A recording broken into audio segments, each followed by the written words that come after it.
raadiyoo sagalee walabummaa Oromiyaati. Raadiyoon sagalee walabummaa Oromiyaa akeeka qabsoo kan saba Oromoo bilisaaf biyya Oromoo walab sirna dimokiraasii faqaan bulu deebisanii gadi dhaabuu godhamu deeggara. Akeeka qabsoo kana babal'isuufis hojjeta. Birmadummaan Oromoo dafqa dhiigaaf lafee ilmaan Oromoon dhugooma jedhee amana. Dhaggeeffattoota isaas wareegama qaalii kanaaf kakaasuuf carraaqa. Kun raadiyoo sagalee walabummaa Oromiyaati.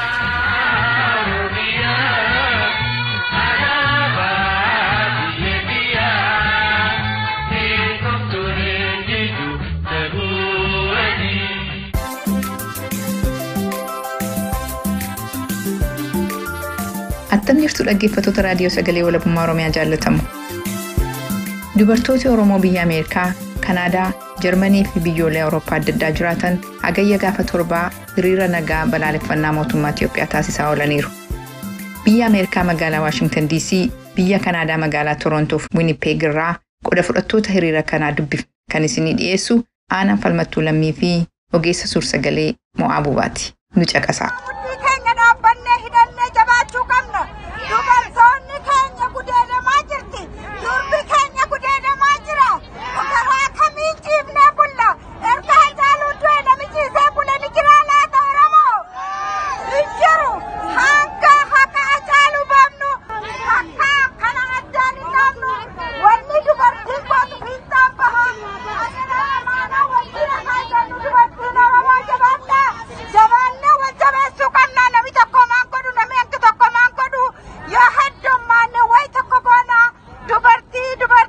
Hiriira nagaa dubartoota Oromoo addunyaatu jira jechuudha dhageenyesni bilbilee maqaa keessanii fi bakka hiriirri kun itti ta'aa jiru tunu ibsitanii reediyoo sagalee walabummaa Oromiyaa irraa isinii bilbila.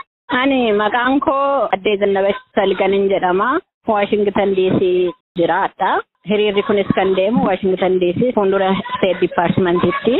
Dubartoonni Oromoo hiriira kana kan qopheessaniif kaayyoon isaa maali? Dubartoonni Oromoo hiriira kana kan qopheessaniif boo'icha haadholii dadhabne haadholiin keenya ijoollee ishee guddifachuu dadhabde deesseet yeroo hundumaa ibiddaaf kenniti ijoollee keenya ajjeesuun akka dhaabbatu dubartoota keenya gudeeduu akka dhiisaniin gaafanna hooggannoonni keenya hoogganni hundumtuu mana hidhaa jiru hidhaa keessaa akka nuu ba'an mootummaan kun mootummaa Itoophiyaa deeggaree gargaarsa kennee akka uummata keenya ajjeesisiisu dhaabu gaafanna mootummaa biyya kanaa. Mootummaa biyya Ameerikaa jechuu keessanii? Mootummaa biyya Ameerikaa gargaarsa inni mootummaa Itoophiyaatiif godhu akka dhaabu maaliif gargaarsa isa argateen uummata keenya fixaa jira, uummata keenya hiriirsaa jira, haadhotii keenya boochisaa jira, ijoollee keenya gudeedaa jiru, wattaaddarri isaanii kun akka nurraa dhaabbatuuf baanee addunyaatti iyyachaa jirra jedha.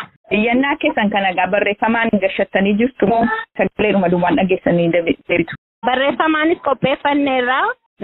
Amma dhufanii nu harkaa fuudhu dubbifannee gashina qopheeffanneera. Baay'ee fayyaasaa gaatii itti ba'iinsi hiriira kanaa gaa iyyannaa mootummaa Ameerikaanitti dabalee uummata keenyaafis hamilee ta'uu danda'a. Amma dhaadannoo isin qabattanii baasan kun barreeffamaan isa ta'uu kan jedhamaa jiru keessaa amma tokkotu nu ibsite. Firii Caaltuu Taakkala, Firii Abdii Raggaasaa, Firii Jawaar Mohammad, Firii Baqqalaa Garbaa, Firii Hamzaa Booranaa, Firii Mikaa'el Ayyaanaa, Firii Yaaza'uu Kabbada. Ajjechaan uummata keenyarraa haa dhaabbatu. Mootummaan Abiyyi mootummaa diktaatoraatii nurraa deemuu qabaa. Dargaggoo ajjeesuun haa dhaabbatu. Hacaaluudhaaf dhugaan gadi haa ba'u. Justice for Hacaaluu. Ani haadha, ani obboleettiidha, ani caaltuudha, ani Oromoodha jechaa jira. Kun egaa afaan Ingilizii fi afaan Oromootiin barreeffamee jira. Yeah, I'm Caaltuu Taakkala, I am Oromo, I am mother, I am a sister. Stop killing Oromo people. US stop funding Ethiopian government. Abiy Muhammad is a dictator. Kana jechaa jira. Egaa dhaamsa waliigalaa uummata Oromoof qabdanii yoo jiraate itti nu dabaltaniitu kanaan goolobnaa jechuudha fayyaataa. Galatooma sagalee uummata keenyaa ta'uuf nutis baay'ee kabaja guddaati ni qabna. Dhaamsi ani dabarfachuu qabu garaa kiyyatu na boba'ee ilma keenya beekamaa keenya bahaa keenya Hacaaluu Hundeessaa ajjeesuudhaan uummata keenya dhibee guddaarra buusan. Yaa uummata Oromoo dhiigni mucaa keenya Hacaaluu hangala'ee hin hafini wal otoo hin hirin tokkummaa keessaniif dhaabbadhaati. Mootummaa nama nyaataa mootummaa cunqursaa kana mootummaa uummata keenyaaf gadda tokko hin qabne kana ofirraa haa kaasnu tokkummaa keenya haa cimsinu uummata keenya biyya jiran bira haa dhaabbannu sagalee haa taanuu fi waan hundumaan wal bira dhaabbannee injifannoo uummata keenyaaf akka galmeessisnuun dhaamsa dhaammadhaa galatooma.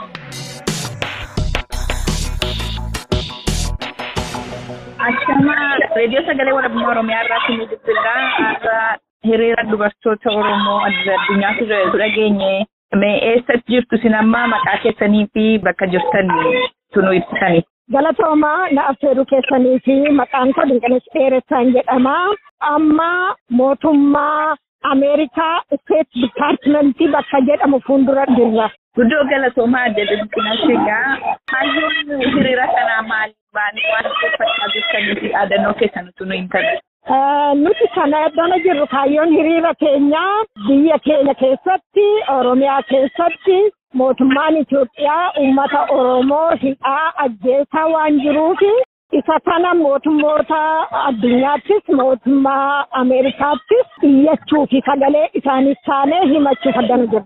Galatooma adda Dinqanesh egaa waggaa tokkoof walakkaa akka ta'anitti fakkaataa eebila gaafa 12/2019 hiriira baatanii turtanii Waashingtan DC'tti garaagarummaa baay'inaan namooti argamanii fi dammaqiinsa namaa yeroo sanaaf amma wal bira qabdanii yeroo laaltan maal jedhaa? Amma namnu hundumtuu Oromoo waan hubatee jiru natti fakkaata. Isa durii caalaa guutummaatti hafuura akkasiitu nutti dhagahamaa jira. Baay'ina isaa waggaa darbeerra inni caala namni addana jiru.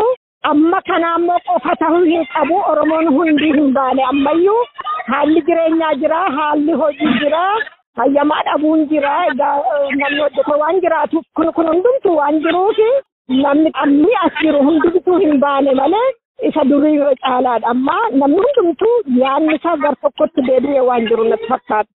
Walii galatti gaarraa waan isin barreeffamaan dhiyeeffatan maaltu jira? Mootummaan Ameerikaatiin maal jechaa jiru? Barreeffamaan galeera. Mootummaan Ameerikaa biyya Itoophiyaa irratti dhiibbaa akka godhu mirgi dhala namaa akka kabajamu biyya sana keessatti waan mul'isu ajjeechaa fi hidhaan baay'ateetti dhufaa waan jiruuf kana hubatee mootummaan Ameerikaa gargaarsa mootummaa Itoophiyaa godhullee akka dhaabu karaa adda addaa dhiibbaa akka irratti godhu waan jedhuudhaan ni galee haalli amma jiru kuni baay'ee hamaa ta'e waan jiruuf biyya keenya keessatti gara fuulduraatti hammaachaa waan deemaa jiruufi isa kana otoo walirraa hin citiin biyyata keenya dabarsuufi jechaa jirra.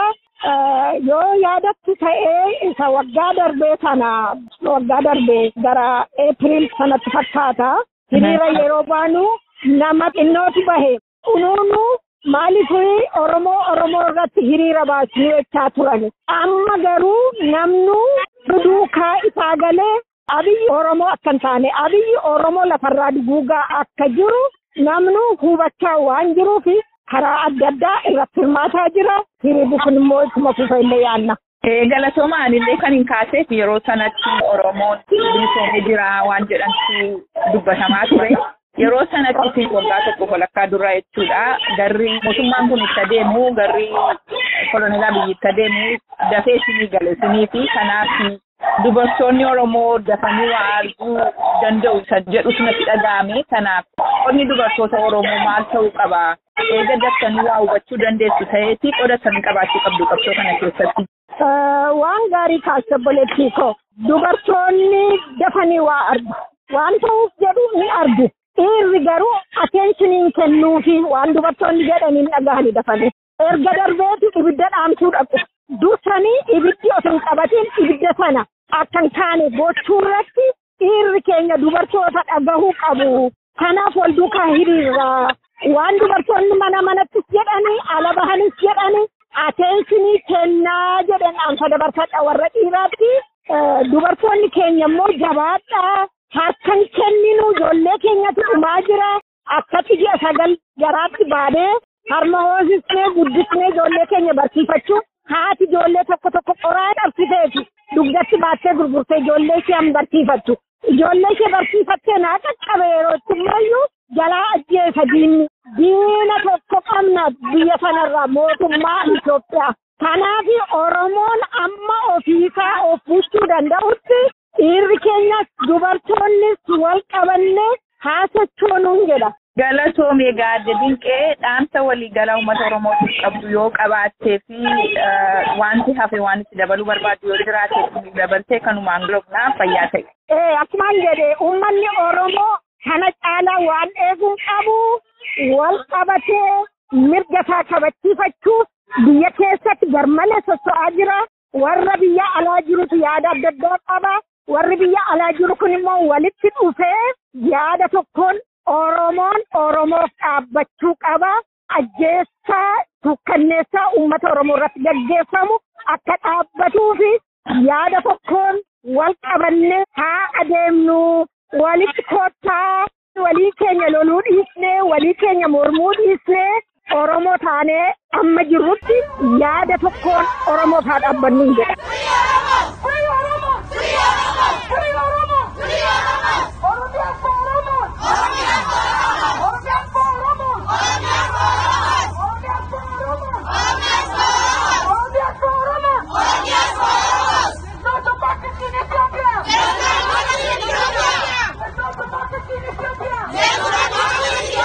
Maqaan kiyyaa Faaxumaa Sayyuu Yaasin jedhama. Lafti jirru Maantooba Wiininbeeg jedhamti. Hiriirarraan tanaa kana gaa wanni nu kakaasee gannu baasee kana durallee bahaaf turree garuu hiriirri kun waan dhaabbatu miti. Maaliif maatii keenya du'aa jira, haadha keenya ilmoo irraa baasanii ajjeechaa jiranii, dubartii gudeedaa jiranii, waan adda addaa biyya keessaa deemaa jira. Ilmaan Oromootiin lafarra haxaawamaa jira. Kana wanni nu baasee asitti wal geenyee falmachuudha jirru. Har'a akka idil addunyaatti guyyaa dubartootaatii dubartoonni bahee hiriira gaggeessaa jira. Kaayyoon hiriira kanaa maali? Dhaadannoon isin qabatanii baasanii waraqaan isin dhiyeeffattan maali? Waraqaan nuti dhaleeffachuudhaaf akka Maantooba Wiininbeegitti mangistiidha kennachuudha. Yaanu ajjeechaan kun hawaasa keenyarraa haa dhaabbatu, abiyyiin nurraa haa bu'u. Hawaasni keenya gudeedamaa jira, maatiin keenya gudeedamaa jirti, dubri haadha abbaa dura gudeedamaa jira. Dubartiin ulfa qabdu ulfarraa baasaa jiranii, reeddi godhanii itti wal dabraniiti. Dubartii ajjeesanii ala darbaa jiranii.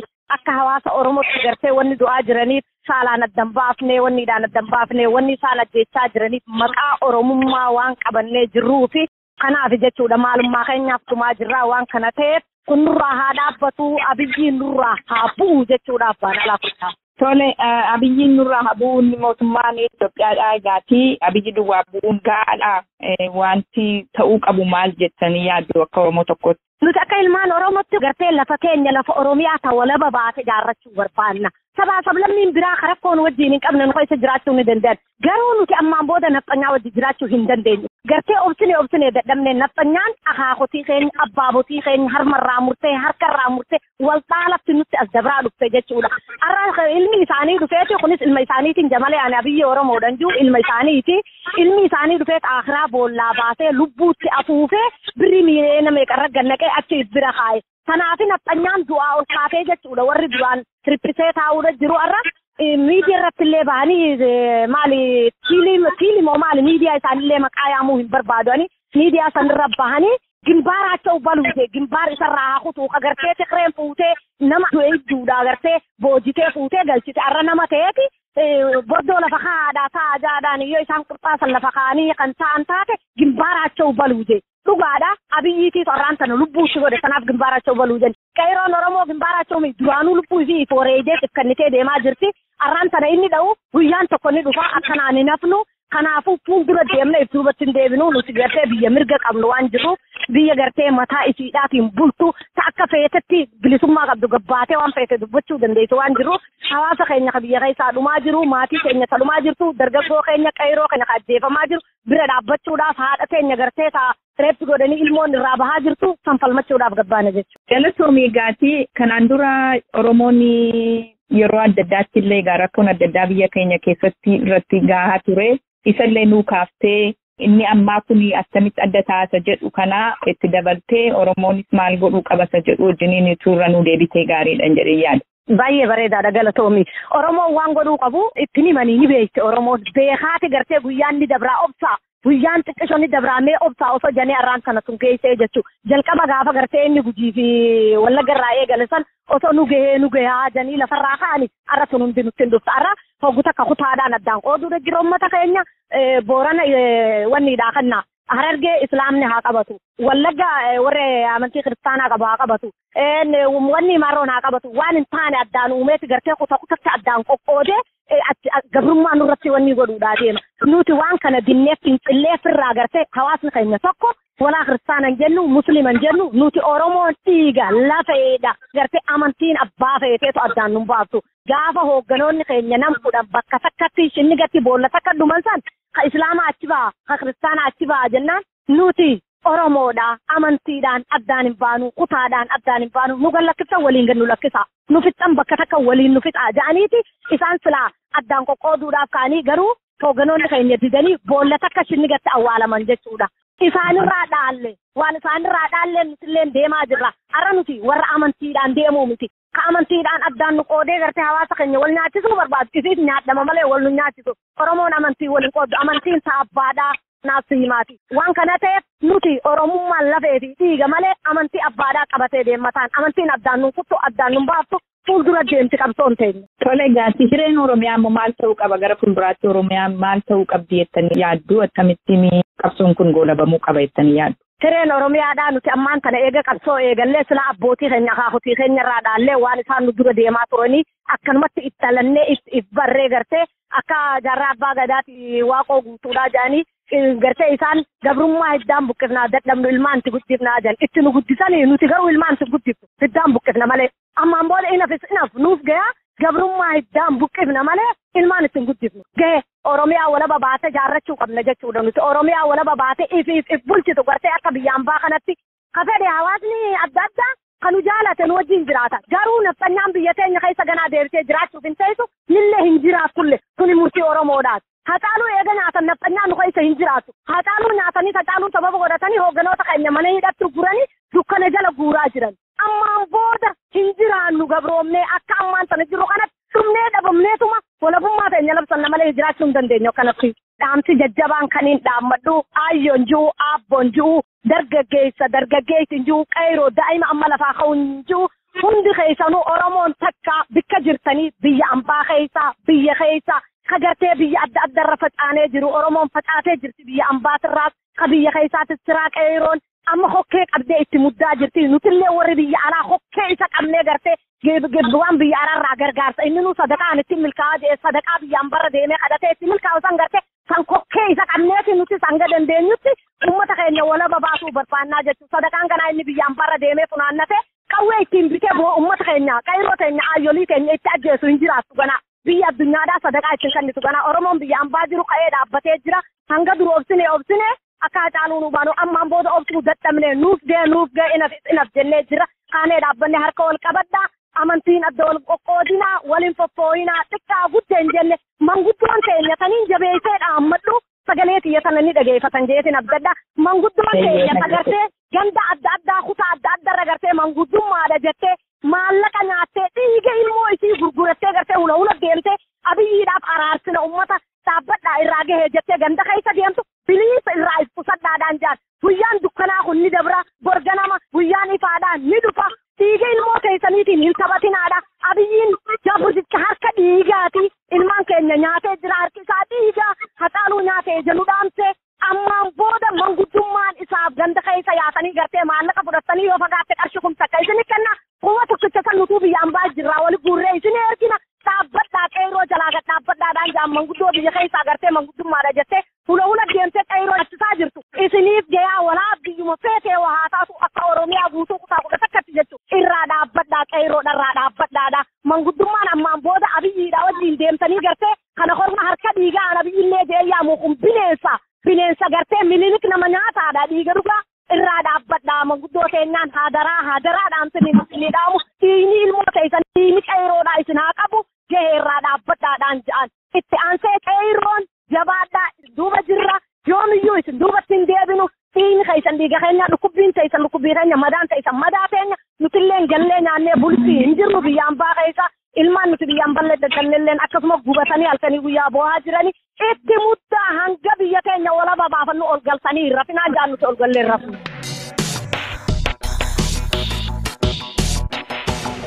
Maqaan koo Maharat Kumarraa jedhama. Winnipeg Manitoobaarraa. Waan kana gaafuma dhageenyu kaasnee qindeeffannee akka kanatti dubartoonni mormii keenya dhageessisuuf jirra. Xalayaas qopheeffanneerra mootummaa provinsii kana primary provinsii kanaatti kennachuudhaaf ofiisiin isaa akka nurkaa fuudhan waadaa nu galaniiru. Kunis immoo waanuma biyya keessatti ta'aa jiru waan walitti himnu hin qabnu isuma kana garuu nuun bira dhaabbachuu keenya waan gochuun immoo nurra jiru gochuudhaaf of qopheessuudhaaf akka kanatti walitti qabamnee jirra. Hiriirri har'aas immoo waanuma kanarratti xiyyeeffateeti. Galatoomii gaatti kaayyoon hiriira kanaa maal inni dhaadannoo isin dhiyeessitan maa inni qabsoon kun akkamitti goolabamuu qabata jedhurraati naawwaatti nu dabalte gaariidha. Egaa har'a wanti nuuni qabannee baane wanti biyya sana keessatti dubartoota irratti uummata Oromoo irratti wanti ga'aa jiru human rightsin biyya sana keessatti tokkumti isaallee eegamaa gatii hin jirre isa kana beeksisuudha. Hidhamtooti hidhamanii jiran mormitoonni politikaa orgaanaayzeeshinii hidhamanii jiran akka nuu hiikaman qabsoon keenya amma Oromiyaa bilisoomte arginutti akka deemnudha. Egaa Oromiyaa bilisoomte arguudha fedhi keenya qabsoon keenyas kana sloogaanii nuti qabannee baanus kanadha galmi keenya kanadha. Kanaaf immoo wal kakaasuun barbaachisaadha. Kanaaf immoo wal ijaaruun barbaachisaadha. Ijaaramuun illee itti fufaa. Qabsoo keenya waan waggaa lamaan darbe karaatti fakkaatee ture. Garuu qabsoon Oromoo waan ka'eef kaayyoo ganamaa kaasee gatii qabu. Hamma galma ga'uutti wanti dhaabbatu akka hin jirre diinota keenyattis mul'isuudhaaf. Waa'ee waggaa lamaan darbee kaastee jirta. Waggaa lamaan darbee egaa uummanni Oromoodha. Naannoo Gujiidha, Booranaa, Wallaggaa dhumaa ture. Yeroo sanatti egaa Oromoon wal faana hin kaane amma wal faana kaa'ee waan jiru fakkaata. Mee kanarraallee waan jechuudha. Qaamsa waliigalaa uummata Oromootiif qabdu, qeerroof qarree Oromootiif qabdu ni boodama. Tole. Egaa wanti ture waggaa lamaan darbe kana dhugaanumaan qeerroon qarreen Oromoo qabsoo isaan godhan uummanni Oromoo bira dhaabbatee qabsoo isaan iddoo isaan galmaan ga'anitti harkaa butameera. Sanni immoo uummata Oromoo baay'ee dogoggorseera. Dogoggorri kun immoo dhugaadhaan nutti deddeebi'eera. Nuti wal dogoggorse. Gatii kana ta'eef yeroo Wallaggaan Boorana irratti oraanii bobba'ee jiru uummanni Oromoo dogoggora himamaa waan hojjetamaa ture irratti walii keenya wal dogoggorsuurraan kan ka'e wal dagate. Wal dagachuun immoo diinni har'a lafa ni ga'u isa geessise. Dhugaadha kun barumsa guddaadha. Kana booddee kullamuu lammaffaa akka nutti hin deebine. Kullamuu lammaffaa immoo akka nutti hin deebine kan nuti jennu ituu kaleessa gaafa Wallaggarra komaandi poostiin ajajame maaliif jedhee gaafateera ta'ee uummanni Oromoo sadarkaa ammarra jiru hin geenyu ture. Kanaafuu kan kana raawwatu walabummaa biyya walaba taate Oromiyaa ijaarrachuu duwwaadha. Isa kanadha kaniin uummata Oromoofis qarree qeerroo Oromoof dabarsu.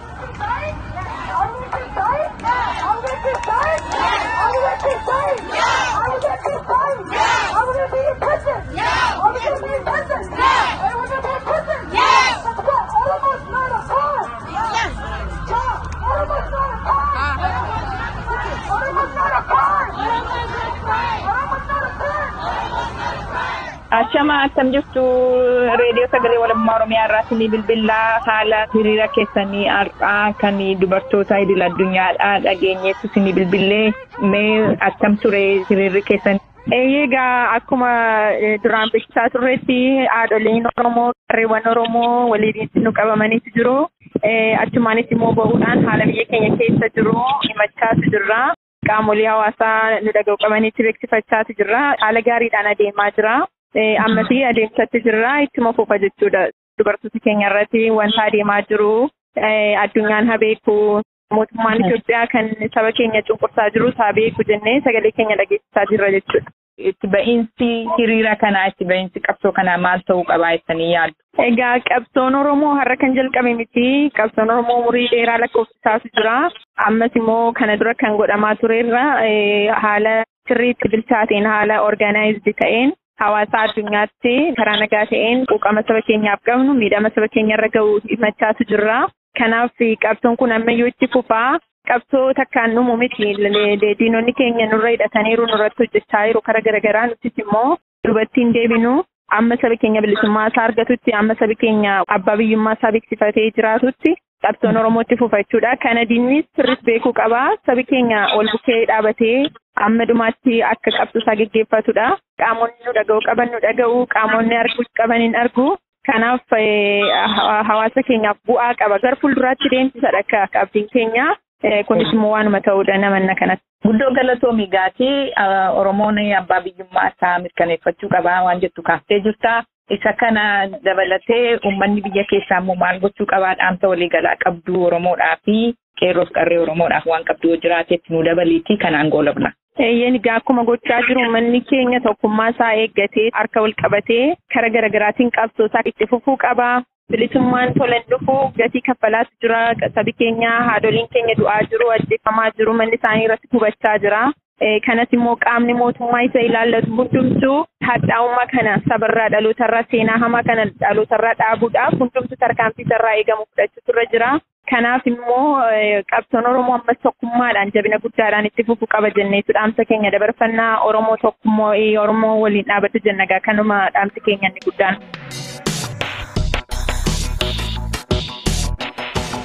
Maqaan kiyya Faantaayee Goobanaan jedhu magaalaa Toronto irraa hiriira kanagaa hawwan keenya, obboleeyyan keenya, haadholeen keenya miidhama isaanirra gahu mootummaa Kanaadaa kanatti himanna jenneetu bakka tana geenye dubartoonni keenyallee dhufanii obboleeyyan keenya dhiiraatis dargaggoo qeerroonis nu dhufanii hedduu bareedaa ture akka gaariitti itti gaammameen bira paarlaamentii dura jirra. Wanni himannaadhaan dhiyeeffachaa jirru dubartoota keenya reettiin godhina, dubartoota keenya ajjeesina, durba keenya ajjeesina. Heerri biyya san keessa jiru, heera uumamaatu dhabamaa jira. Biyya san keessatti Kanadaan gabbarmentiin sagalee keenya nu dhageessanii callisanii nu laallinaa jechaa akka dubartii Oromootti akka waliigalaatti uummata keenya irratti lola labsee jiru siistamni nafxanyaa dhabamuu qabaa. Jennee kana hunda dhageessifachaa jirra ammaaf. Guddoo galatoomaa walumaa galatti dhaamsa waliigalaa yoo qabaattanii uummata Oromootii fi qarree qeerroo Oromootii. Ani wanni dabarfachuu barbaadu qeerroo Oromiyaa keessa jiran warra diina dura dhaabbachaa jiranii isaaniin isin bira jirra hawwan keessa nutis isin biraa fagaannee jirrullee waan isin itti jirtan isin gargaaruudhaaf waan isin gootan isinirraa ooddachuudhaaf isinii wajjin jirra hawwan keessanii. Magaalaa Kanaadaa kana Toronto keessatti akka jirutti qophoofnee bakka adda addaatti hiriirri qophaa'ee jira. Kanaafuu isinuma bira dhaabbachuu jirra yaada keessan ni gargaaraa jechuudha. Kanaaf hiriira kana raadannoo baafannee dhaamsi kiyyaa Oromoon immoo waliigalatti walirra dirmannee akka Oromoo tokkotti wal bira dhaabbachuu danda'uu qabna. Qabsaa'onni kufaa qabsoonni itti fufa jedheetiin kanumaan gaggeessa kaafayyaanaa ta'e.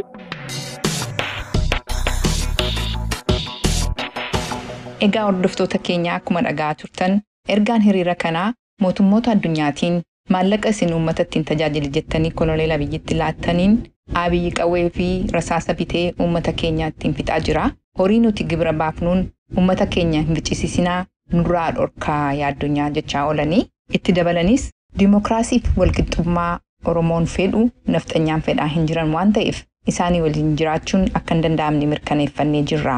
Biyya mataa keenyaa biyya birmaduu Oromiyaa warra jaarrachuu barbaanna jedhanii yaada isaanii dabarfachaa turaniiru.